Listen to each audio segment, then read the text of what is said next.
Okay, friends, so this is Ida Santana, and I just wanted to share with you some ideas about about two papers that I read recently, which are the Striving for Simplicity by Springenberg et al. And the Deep Residual Learning, the resnet by he et al. From Microsoft that won last year's ImageNet competition. And together with this video, I'm also releasing a code that implements the main ideas on those papers. So to start with, the Striving for Simplicity paper, it talks about the idea of using all the modules, using all the layers of our deep convolutional neural networks, just like that, based on convolutions only, no fully connected or dense layers. So as you see here in this code, in the companion code, there is no dense layer. This code is implemented with Keras. So if you're familiar with Keras, you would probably expect a dense layer here together with the softmax activation. But in this example, we'll see how to avoid that at all, and thus saving a few parameters. The other idea is the residual learning, so the resnet. So this is probably what you are mostly interested to hear about right now. So the idea is, first, vanishing gradients are real. We haven't cared about them a lot in deep feed-forward neural networks because we truly didn't for most of the time when we switched from hyperbolic tangent activations to radius, because we didn't have layers enough. But now with supercomputers and big guys who can afford them, the problems of vanishing gradients started to appear, and they were serious. So the idea of the residual learning is you here minding your business, feed forward the inputs, the outputs of one layer to the next. And what the residual learning does is this skip connection. You go and straight up add the inputs of a of a neural network section here to the output. So the idea is you just flow around this huge piece in here. So you just guarantee that there is gradient flowing with no problem through the network. Besides that, the idea of residuals is pretty important for image processing. So they mention here this VLAD technique, which is, I believe, a hand-engineered feature. It's a hand-engineered feature based exactly on extracting information from residuals, from image gradients, from image differences.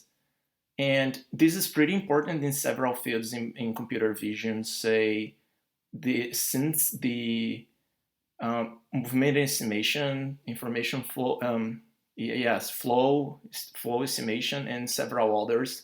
You have histograms of gradients and several other hand engineering features, which are basically based on those ideas of calculating residuals. And besides that, this is a really important, I believe, take-home lesson. When I started in computer vision, it was already deep learning was already pretty big. So I just came into the field hearing that hand engineered features are not good. We can just use neural network layers and they are much better. Yes, they are, but knowledge is knowledge, and knowledge is always transformed, is never lost or forgotten. So whatever you used to do previously in your field, pay attention to what is the essence, because you can always convert that information back into architectural choices for your deep neural networks. So this is the first good take-home lesson from this paper. The other one is obviously that using this very simple trick in here, you can stack, as they said, up to 1,000 layers, and the network didn't underfit. Yes, underfit. This is what happens when you just stack layers in the old way without these skipping connections. The network would underfit the dataset. So enough of talking, and let's see how to code that in Keras. Here is the code, modified code for the mnist CNN Keras example. I'm using the CNN dataset because this is a homage to my internet friend Sami, and the mnist dataset is just his all-time favorite dataset. So yeah, he loves it. So we are using mnist in here. And this is just loads the dataset and prepare everything. If you're familiar with Keras, you've seen this and copy-pasted this code several times, I would say.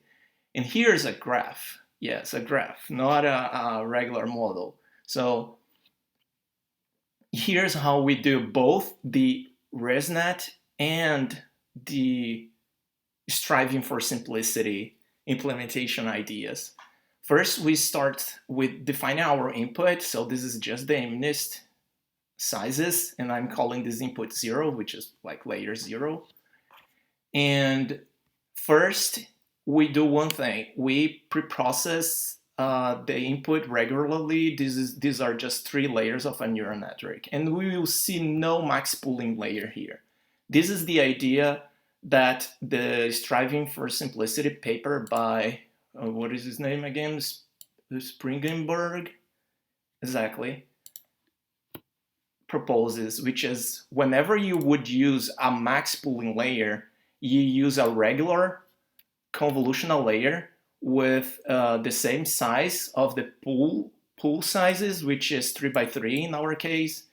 And what else you do is you just make the network have strides equal to the size of the stride of the max pooling, in our case too.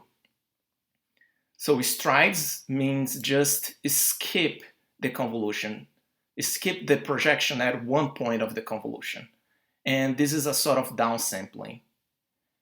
So the first idea here is just substitute max pooling by convolutional layers with stride. This is the first idea. The second idea is the residual module. So this is a graph, remember? So you always define the input, you always define a name and which layer is the input for that graph branch. We want to implement this. And this is skipping and this summing here. So we have in our example, just like here, just 2 layers. If I'm not mistaken, the best way to do residual modules is to put batch normalizations right before those layers. But we are not doing this here. This is just a quick example. But we have the 2 layers. And here's how we combine the residual module with the layer before. So this is layer 3, its name is X. The name of the last layer of the residual module is R2. And here's how we combine them. We have another convolutional layer, and the inputs of these convolutional layers are X and R2. And we just say merge mode equals sum. Keras will sum them for us. So it just combines the 2 branches of the graph. This branch defined up here and the output of the residual module. That's it, pretty simple. Notice one thing. We use border mode equals same inside the residual module because we don't want to change the shapes of the output. We want to make sure that they are of the same size here and here so they can be summed. That's pretty simple. And after that, we just continue the regular network. Yes, so here it's just one residual module. You can keep doing that over and over again. You could get this output here as your new X, add a new residual module down here, and combine them afterwards. So this is the idea. Read this code carefully later, and you will, I'm sure, get it. So now how to avoid the dense connections at all in our network. this is one idea that I thought in networks paper, and striving for simplicity paper even cites that. On top, on the very last layer of the network, what you do is a global average pooling. You put a global average pooling layer. So our average pooling layer is just of the size of whatever our network is on the output of this layer. So here we have thanks shape inference, which is a fairly recent addition to Keras, I believe. I think it was last year, but Keras does that for us. And yes, after we do the global pooling layer, we are left with whatever are the number of filters of our less convolutional layer. So I chose here 10 filters because we have 10 classes on mnist, and we are global pooling these layers here. Not these layers, but we are global pooling the spatial region of the output of the convolutional layer. The idea is we could think about the network doing local object classifiers for the entire input image. It's like it is classifying each. It's doing a dense classifier, and then we just average the mind. We just average all the opinion of the network across the entire image, and then we just flat everything and finally put an activation, a softmax activation. We just compile and fit, get 1% because the dataset is just easy.